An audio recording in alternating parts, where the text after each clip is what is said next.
దేవుని దృష్టిలో సజీవుడవా, మృతుడవా? ఈరోజు దేవుడు మనకి మంచి పాఠాన్ని ఇచ్చారు. ఏం పాఠం అంటే, దేవుని దృష్టిలో సజీవుడువా, మృతుడివా? ప్రియమైన దేవుని పిల్లలందరికీ మొదటిగా వందనాలు చెల్లిస్తున్నానండి. దేవుని దృష్టిలో సజీవుడువా, మృతుడువా? మృతుడు అనగా మనందరికీ తెలుసు. ఎవరినండి మృతుడు అని అంటారు? చనిపోయిన వారినే మృతుడు, ఇక వీరు లేరు అని అంటారు. మరి మన దృష్టిలో మృతులు ఎవరో, సజీవులు ఎవరో మనకు తెలుసు. మరి దేవుని దృష్టిలో కూడా ఉంది కదండి ఈ ఆలోచన. దేవుని దృష్టిలో కూడా మృతుడెవడో, మృతుడు ఎవరో, సజీవుడు ఎవరో కూడా దేవుడు చెబుతున్నాడు. దేవుని దృష్టిలో సజీవుడువా, మృతుడువా అని దేవుడు మనకు ప్రశ్న వేస్తున్నాడు. ఆ ప్రశ్న ఎందుకు వేయడం జరిగిందంటే మనకు తెలియడం లేదు. దేవుని ఆలోచన తెలియడం లేదు. దేవుని కష్టం తెలియడం లేదు. చివరికి దేవుని ఇష్టం ఏంటో కూడా సజీవులుగా ఉన్న మనకు తెలియలేకపోయింది. అందుకే దేవుడు బాధపడుతూ ఈ మాట చెబుతున్నాడండి. నా దృష్టిలో నీవు సజీవుడిగా ఉన్నావా, మృతుడిగా ఉన్నావా అని దేవుడు అంటున్నాడు. మనం పాఠంలోనికి వెళదామండి. దేవుని దృష్టిలో మృతులెవరు, దేవుని దృష్టిలో సజీవులెవరు? మొదటిగా మృతులెవరో మనము చూద్దాము. ఈ లూకాసు సువార్త 9వ అధ్యాయము 59వ వచనాన్ని మనం చదువుకుందామండి. ఆయన మరి ఒకనితో నా వెంట రమ్మని చెప్పెను.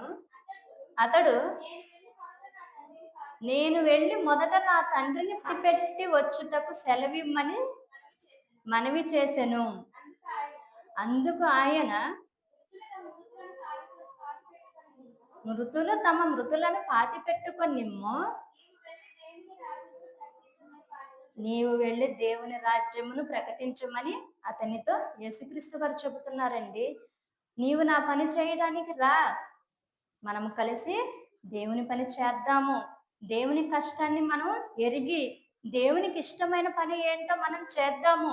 నీవు రా అని ఒక మనిషిని అడిగితే, అతడు మొదటగా నా తండ్రిని పాతిపెట్టుకొనుటకు నాకు సెలవిమ్ము, నేను వెళ్ళి నా తండ్రిని పాతిపెట్టుకొని అప్పుడు నేను వస్తాను అని యేసుక్రీస్తు వారు చెప్తున్నారండి.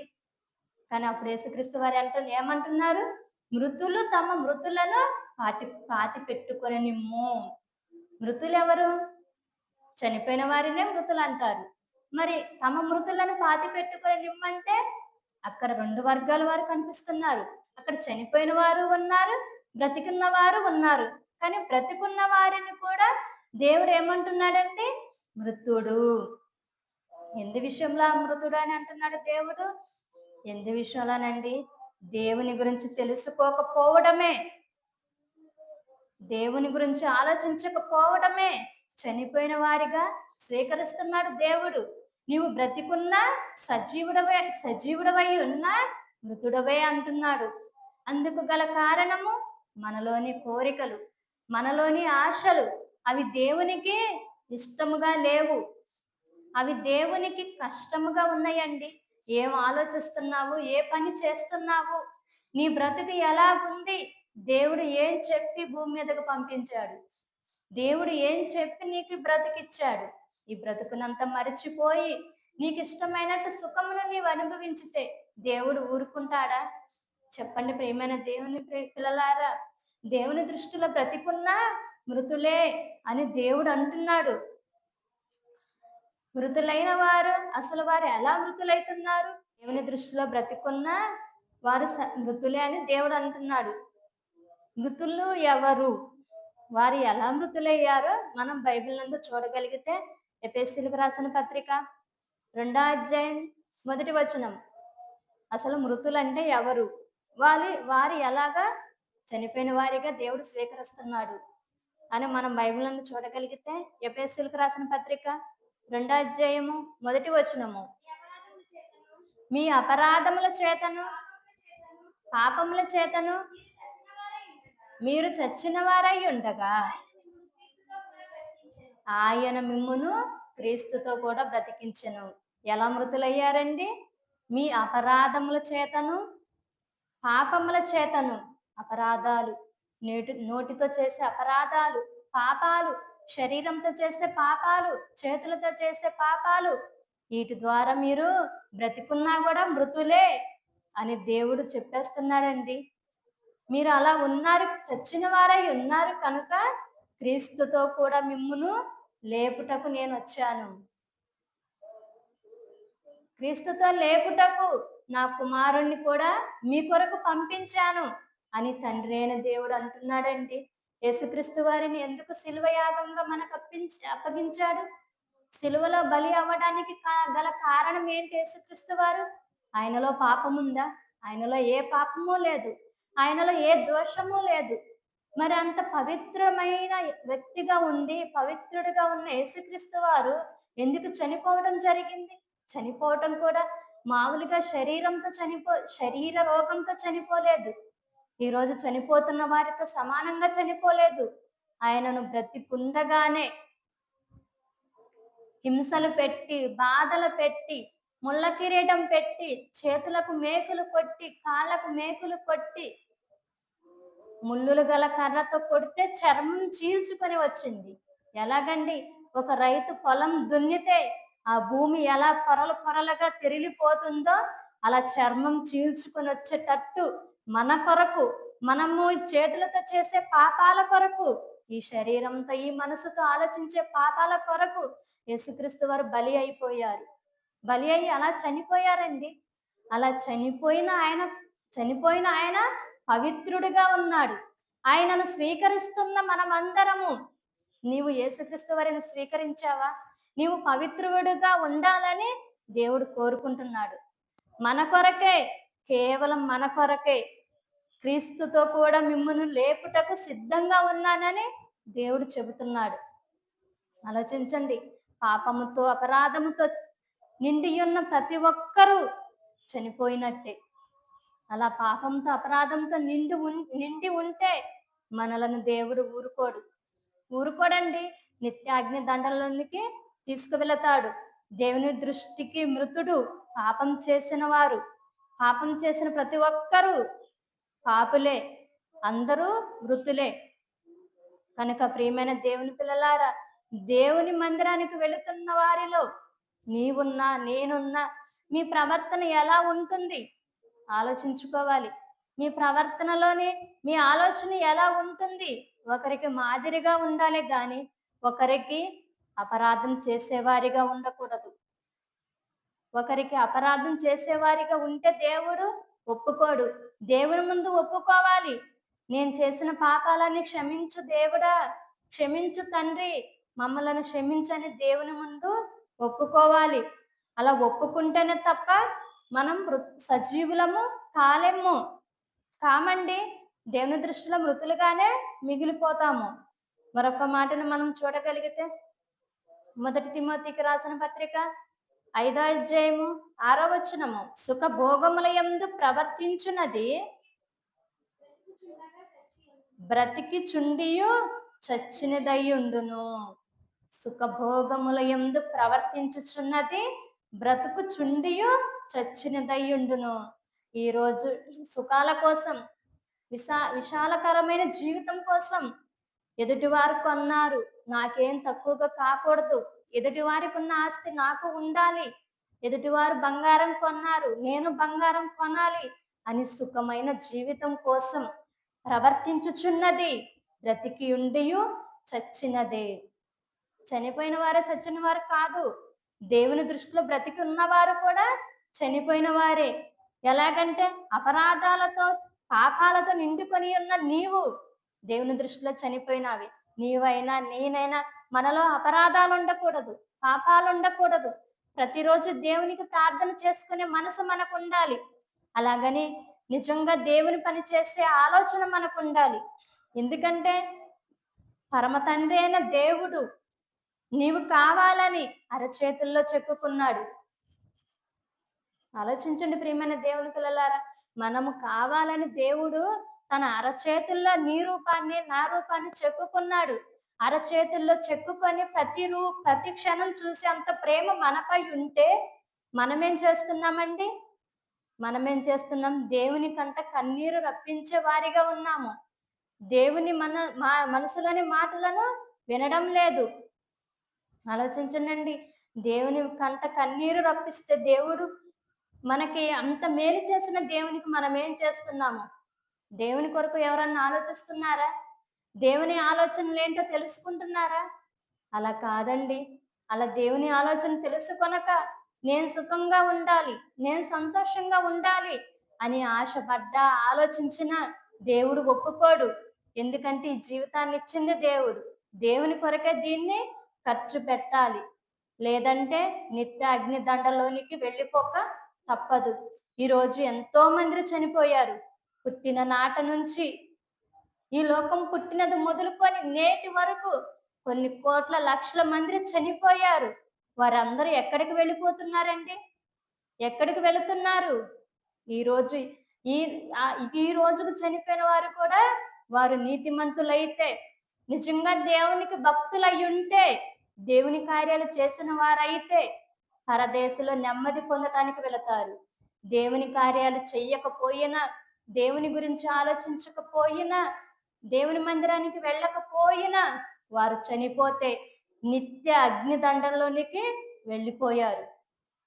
అక్కడ కాలుతున్నారండి. చనిపోయిన క్షణం నుండి నేటి వరకు కాలుతూనే ఉన్నారు. అక్కడ మంటకు ఆరిపోయే శక్తి లేదు. అక్కడ నిరంతరం కాలిపోవటమే, నిరంతరం అగ్నిగుండం రగిలిపోవటమే. దేవుడు అటువంటి శిక్షను వేస్తున్నాడు. దేవుడు అంత శిక్ష వేయటానికి గల కారణం ఏంటి? దేవుని దృష్టిలో మృతుడివిగా ఉన్నావు. దేవుని దృష్టిలో మృతురాలిగా ఉన్నావు కనుక దేవుడు అంతటి శిక్షను వేస్తున్నాడు. అదే దేవుని దృష్టిలో సజీవుడిగా ఉంటే ఎలా ఉంటావు? ఆలోచించండి ప్రియమైన దేవుని పిల్లలారా.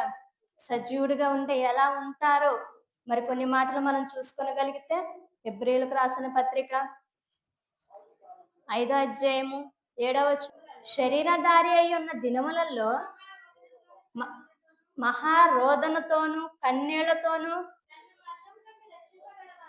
తన్ను మరణము నుండి రక్షింపగలవానికి ప్రార్థనలను యాచనలను సమర్పించి భయభక్తులు కలిగి ఉన్నందున ఆయన అంగీకరింపబడెను. శరీరధారి అయ్యున్న దినములలో యేసుక్రీస్తు వారు ఎలా ఉన్నారండి? మనలాంటి శరీరమే, మనలాంటి ఆకారమే యేసుక్రీస్తు వారికి ఉన్నది. మనలాగే ఆకలేస్తుంది, మనలాగే ఆలోచనలు వస్తాయి. కానీ వీటన్నింటిని చంపుకొని మహారోదనతో ఉన్నారు. కన్నీళ్లు పెడుతూ తన ముందు ఉన్న ఈ భయంకరమైన మరణాన్ని దేవుడు తొలగించాలని ప్రార్థన చేసిండు. అయినను మీ చిత్తమే తండ్రి, ఈ గిన్నెను నా యొద్ద నుంచి తొలగించము, అయినను నీ చిత్తమే, నా ఇష్టం ఏమీ లేదు. అంటే తప్పించాలన్నా దేవుడే, తప్పించి బతికించాలన్నా దేవుడే. మీ చిత్తం అయితే తప్పించండి నాయనా అని తండ్రిని వేడుకున్నాడు. కానీ తండ్రి ఆలోచన తెలుసుకున్నాడు కనుకనే నేను భరిస్తాను, నేను సిలువలో చనిపోవడానికి సిద్ధంగా ఉన్నాను, నీ పిల్లలను నీ కడికి రక్షించి తీసుకొని వస్తానని తండ్రికి మాట ఇచ్చాడండి. అందుకు యేసుక్రీస్తు వారు వచ్చారు. అందుకు యేసుక్రీస్తు వారు సజీవుడిగా తిరిగి లేచారు. మరి ఆ యేసుక్రీస్తు వారిని నమ్ముకున్న నీ జీవితం ఎలాగుంది? ఆలోచించము. నమ్ముకుంటే చాలండి, నమ్ముకుంటే చాలు. ఆస్తులు కలిసి వస్తాయి, ఆరోగ్యం కలిసి వస్తుందని అంటున్నారు. కానీ నమ్ముకోవడం వల్ల ఏమీ జరగదు. నమ్ముకొని యేసుక్రీస్తు వారు ఎలాగైతే ప్రాణం పెట్టాడో మనమును మన సహోదరుల నిమిత్తము ప్రాణం పెట్ట బద్దులమై ఉన్నాము. ఎందుకంటే ఈ పని చేయాల, దేవుని పని చెయ్యాల, దేవుని కొరకు ఆలోచన చెయ్యాల. లేకపోతే దేవుడు ఒప్పుకోడండి. నిజంగా ఒప్పుకొని దేవుడు ఎక్కడ వేస్తానంటున్నాడు? నిత్యాగ్ని దండనలో మిమ్మల్ని వేస్తానని అంటున్నాడు. మరి ఆ అగ్నిని తప్పించుకోవాలంటే దేవుని కార్యాలు చెయ్యాల, దేవుని దృష్టిలో సజీవునిగా ఉండాల. నిరంతరము చనిపోయిన వారు ఎలా సజీవులుగా ఉంటారండి అని అనవచ్చు. చనిపోయిన వారు కూడా సజీవులుగానే ఉంటారు. ఈరోజు మన కళ్ళ ముందు ఎంతో మంది మంచి కార్యాలు చేసిన వారు, బైబిల్లో ఎంతో మంది భక్తులు ఉన్నారు. వారు చనిపోయినా వారి గురించి దేవుడు రాయించారు. వారి గురించి చదువుకున్నప్పుడు వారు చేసిన కార్యాలు కనబడతాయి. అవునండి. ఈ రోజు లోకంలో చూస్తే ఒక సినీ హీరో చనిపోతే అతని సినిమాలు మరలా మరలా వేసి అతన్ని మరలా చూపిస్తున్నారు. అంటే చనిపోయిన ప్రజల గుండెల్లో బ్రతికున్నాడని అంటున్నారు. అట్టే ఉన్నాడు కదా!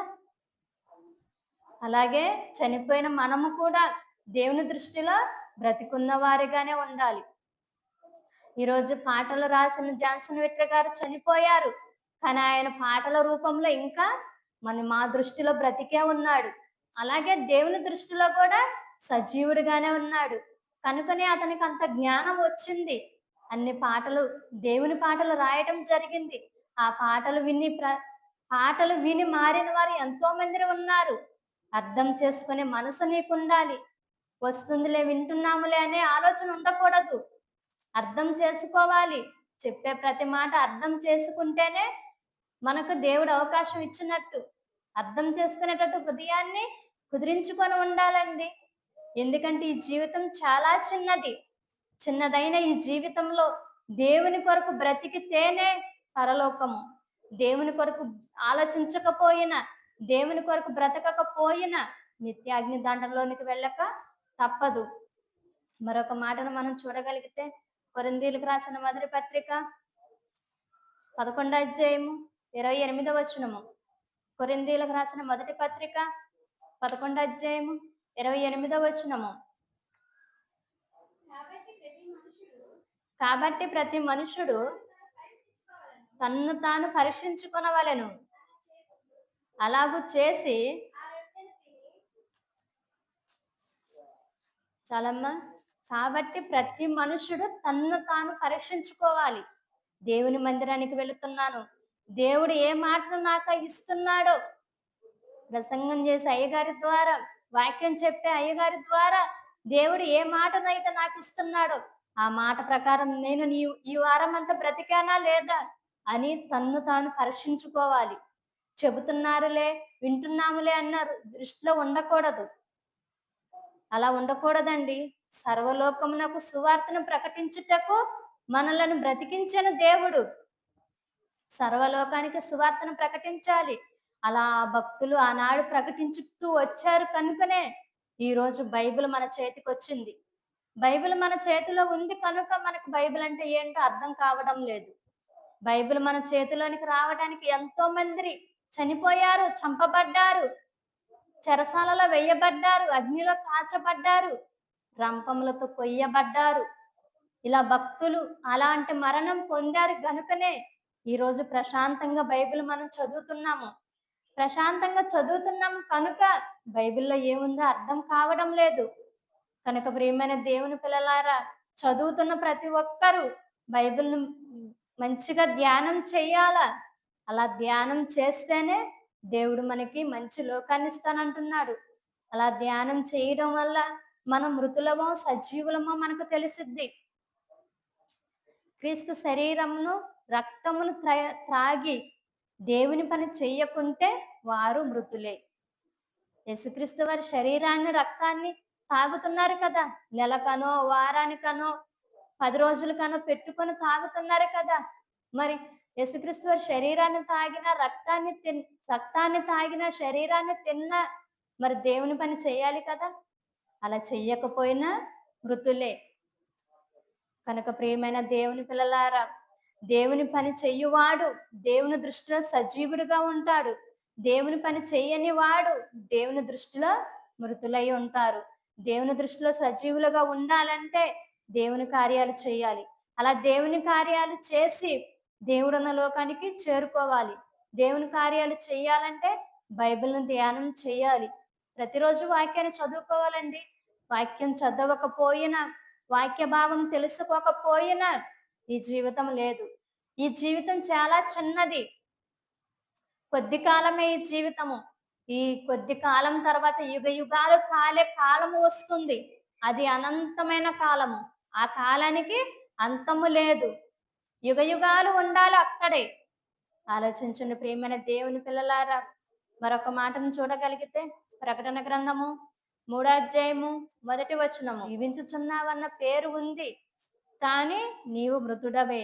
దేవుని పని చెయ్యని ప్రతివాడు మృతులే. దేవుని పని చేయు ప్రతివాడు, చెయ్యని వాడు మృతుడైతే, చేసే ప్రతివాడు దేవుని దృష్టిలో సజీవుడే. దేవుని దృష్టిలో ఉండాలండి. మనుషుల దృష్టిలో ఎలాగున్నా పర్వాలేదు.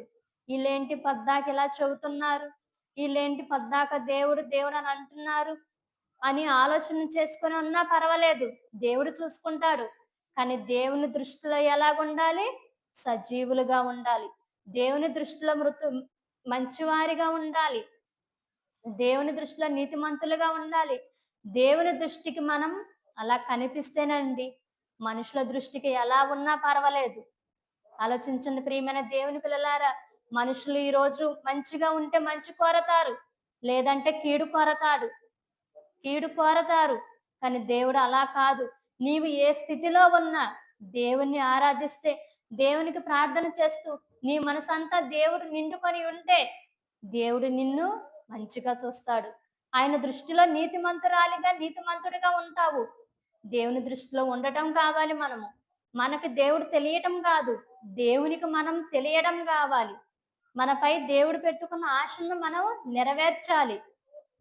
ఆలోచించండి. నెరవేర్చే వారిగా ఉండాలి కనుకనే దేవుడు ప్రతి మాటను రాయించటం జరిగింది.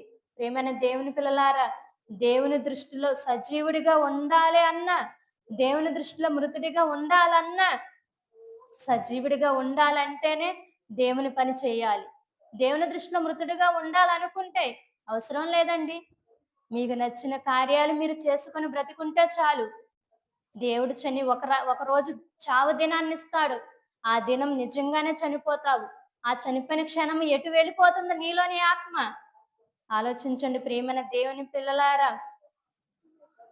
ఆలోచించండి. ఎందుకంటే దేవుడు సజీవులకే దేవుడు గాని మృతులకు దేవుడు కాదు.